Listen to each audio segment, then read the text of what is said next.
Assalamualaikum warahmatullahi wabarakatuh. Sebelumnya kenalin, nama aku Zulkifli, biasanya dipanggil Zul. Tapi di sini aku mau bahas tentang media dan juga stakeholder relation. Sebelum kita masuk ke pembahasannya, kita dengarkan dulu sepatah dua kata dari dosen saya. Check this out. Assalamualaikum, salam komunikasi. Bidang komunikasi dan teknologi komunikasi semakin melesat dengan kemutakhiran dunia digital. Cara berpikir dan perilaku individu juga mengalami penyesuaian dengan kecepatan perkembangan teknologi tersebut.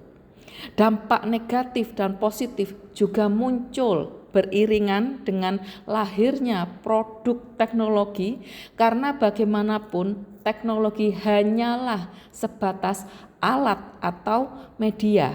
Pada akhirnya semua akan kembali kepada manusia sebagai user atau pengguna teknologi dengan beragam perbedaan kondisi psikologi, sosial, dan budaya yang nampak pada karakter, cara berpikir, dan berperilaku dalam menggunakan teknologi komunikasi dan informasi digital. Selamat berkomunikasi dan berteknologi. Era informasi yang bergerak cepat, media memiliki peran penting dalam membentuk pandangan publik. Media tidak hanya menjadi penyebar berita, akan tetapi juga berperan dalam memengaruhi bagaimana masyarakat melihat sebuah organisasi atau perusahaan. Dalam hal ini, hubungan antara media dan stakeholder seperti pelanggan, karyawan, investor, dan juga komunitas sangatlah penting. Hubungan yang baik dengan stakeholder diperlukan untuk menjaga kepercayaan dan reputasi perusahaan. Stakeholder adalah bagian yang tak terpisahkan dari keberhasilan sebuah organisasi. Mereka mempunyai harapan dan kebutuhan yang harus dipenuhi oleh perusahaan. Nah, disinilah media memerankan peran penting sebagai penghubung antara perusahaan dan stakeholdernya. Melalui media, organisasi bisa menyampaikan pesan, memperlihatkan nilai-nilai mereka, dan yang terpenting, mendengarkan apa yang diinginkan oleh stakeholder. Dengan hubungan yang baik, media bisa menjadi alat yang sangat kuat untuk membangun kepercayaan dan citra yang positif. Oke teman-teman, sekarang kita menuju ke fenomenanya. Fenomena media dan stakeholder yang terjadi di media sosial yang menarik akhir-akhir ini adalah kampanye Shopee 10.10 Big Sale, di mana Shopee menggunakan media sosial untuk menjangkau jutaan pengguna di seluruh Indonesia. Mereka mengadakan berbagai promosi dan konten yang menarik yang melibatkan selebriti lokal dan juga influencer. Acara ini menciptakan buzz yang besar di platform seperti TikTok, Instagram, Twitter, dan juga YouTube.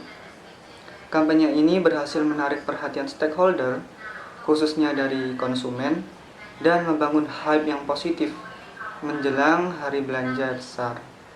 Shopee juga memanfaatkan media sosial untuk merespon pertanyaan, keluhan, umpan balik secara real time, yang semakin memperkuat citra mereka sebagai platform e-commerce yang responsif dan juga customer friendly.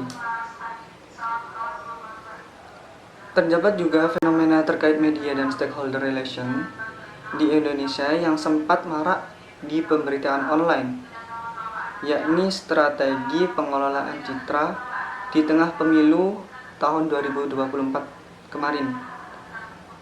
Media dan stakeholder relation politik aktif membentuk narasi dan citra publik melalui berbagai channel pemberitaan. Berbagai kampanye televisi muncul dari masing-masing paslon. Salah satunya adalah kampanye Prabowo Gibran tentang makan siang gratis di media televisi online maupun konvensional. Hal ini menjadi sorotan yang besar, berdampak pada pembentukan persepsi publik terhadap citra positif program paslon tersebut yang dapat memengaruhi pilihan publik menjelang pemilu. Ini menunjukkan bahwasannya media berperan penting dalam membentuk persepsi publik yang dikemas dalam penyampaian pesan persuasif yang kreatif, sehingga hasilnya nanti akan berpengaruh pada pemangku kepentingan seperti partai-partai pendukung dan pihak-pihak lain yang bersangkutan. Audio Jungle.